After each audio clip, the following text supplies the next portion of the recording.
Hey everybody, it's the Strega Mystica. Welcome back. In the next 10 minutes, a little bit longer than I usually do on my videos, I know. I want to share with you some of the exciting new directions I'm going to be taking in this coming year as I make a dramatic pivot from the work that I've done over the past decade. Now, don't worry, I will continue to teach those who want to better understand the authentic, magical, and esoteric practices of the Southern Italian and Afro Sicilian traditions. And I intend to continue to offer mental wellness and spiritual counseling for those who seek that kind of support. But there are some changes that are coming, and I wanted to share those with you as we dig deeper into this period of the solar eclipse and new moon energy.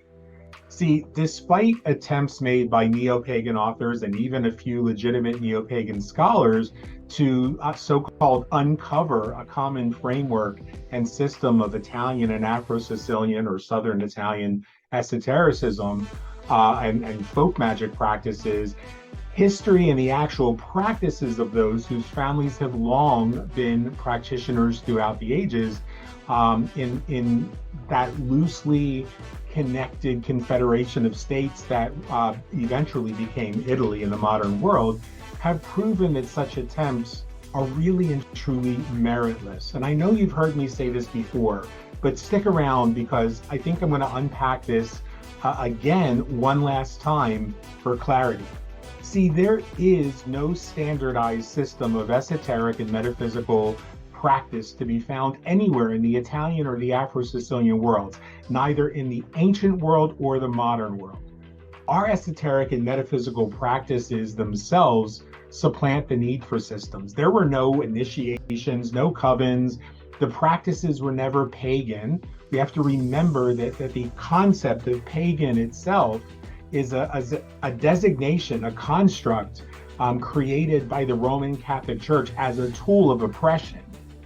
And so we had no ties to the fanciful folklore about Aradia or any of the Dianic covens, which modern neo-pagans rely so heavily upon to attempt some sad sort of baseless connection to antiquity, an unnecessary connection at that, because their practice is every bit as valid as any other practice, even though it was created in the 20th century. And while it can be confusing to modern academic scholars, I understand, especially when an authentic Italian practitioner suspects that the academic scholar or the author comes from a neo-pagan or Wiccan background.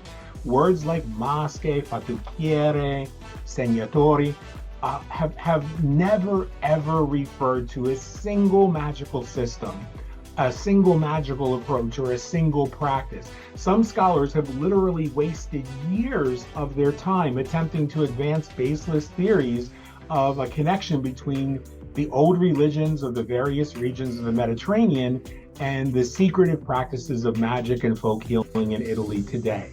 And they've done that because when authentic practitioners in Italy suspect that somebody is misunderstanding or conflating the difference between the old religions and magical practice, or they suspect they're coming from that neo-pagan Wiccan world, they're not going to give them any access to our secrets and our ways. Enough damage has been done by predators in the past.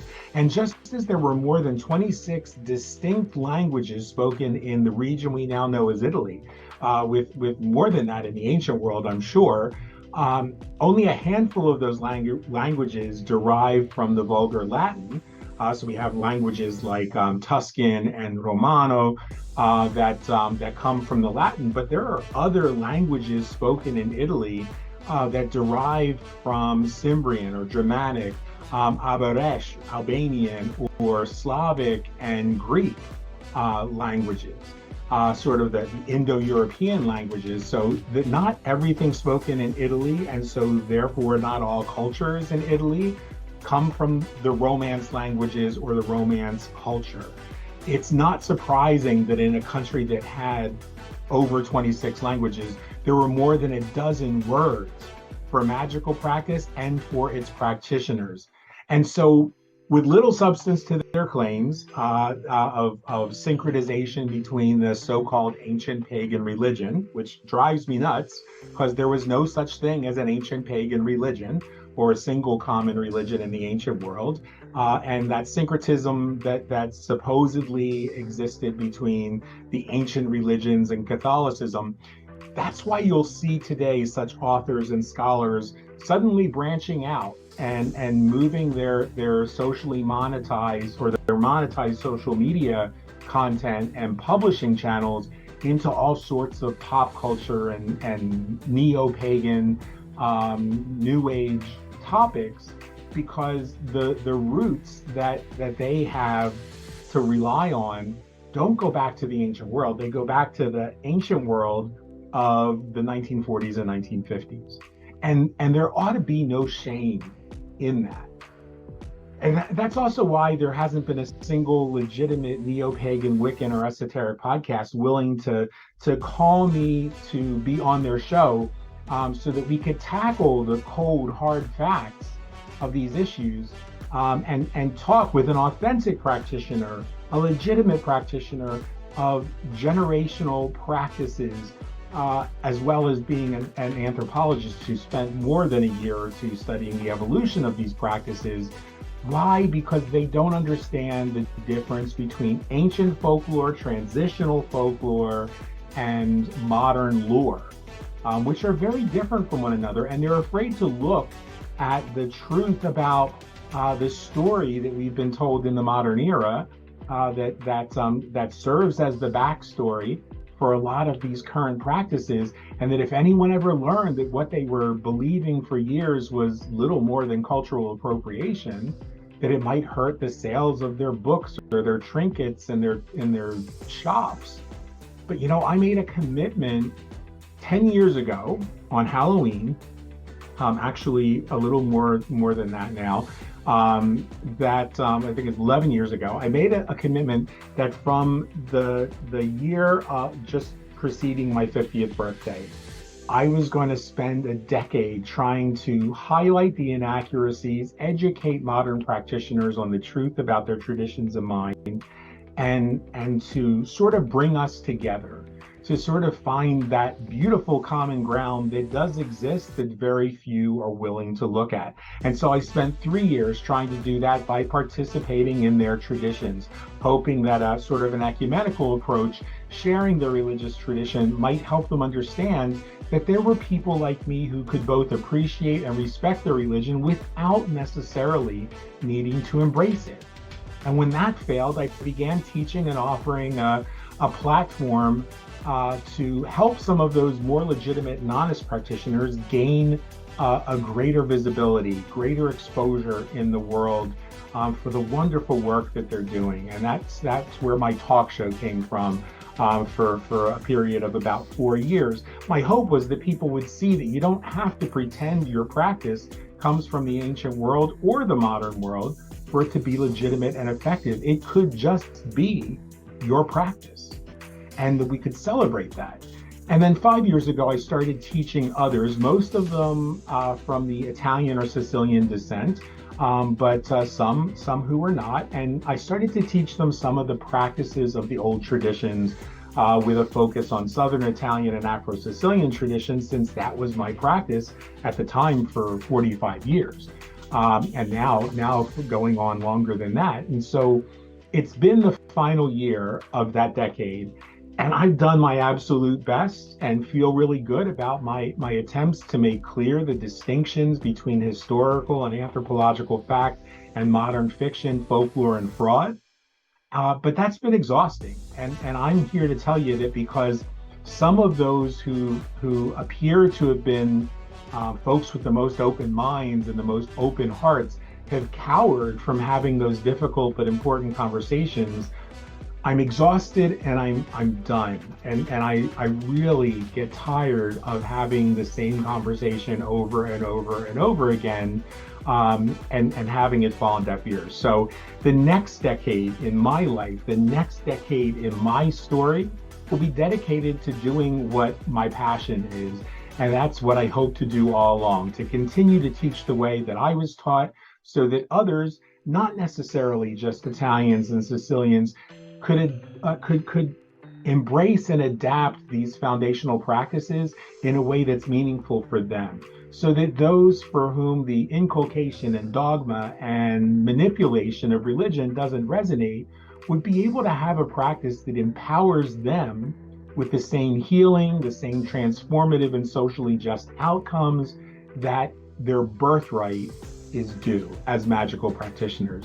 And that doesn't mean that for those who embrace some sort of religious tradition, whether modern, ancient, or somewhere in between, are unwelcome or unsupported by what I'll be sharing. Indeed, you can, much as our ancestors would have done, incorporate this practice that I teach, these principles that I teach, into every aspect of your worldview, lived experience, and that includes your religious beliefs. But a religious belief is not necessary. It's separate and it may intersect with your practice, but it isn't required. So if religion's not your cup of tea, you'll have a simple, pragmatic, effective path to rely on. Practical magic, authentic connection to and alliance with our plant and mycelial allies, a supportive structure that brings ancient wisdom to a postmodern world where you can discover and deepen your connections to your own sacred ancestors, your own traditions, without relying on cultural appropriation or 20th century folklore, or in some cases, fraud. So I invite you to reach out to me if you have questions or you're interested in taking a look at what we'll be doing in the coming year. And I look forward to where this chapter will be taking us. I thank you for tuning in every day. I will continue to do these little shorts. They won't always be 10 minutes long. They'll usually be much shorter so that they can fit on TikTok and Instagram. But I will also, once a week at least, attempt to do a 10 to 20 minute little talk to share in greater detail with you guys. And I appreciate you sharing this with others. I appreciate all the kind words and encouragement and support that I get from you. And I'll look forward to helping you take those next steps on your personal journey, your unique and individual journey, because nothing matters as much as uncovering your own magic, not someone else's, not something based on an historical assumption or folklore or mythology, but the magic that you were born with.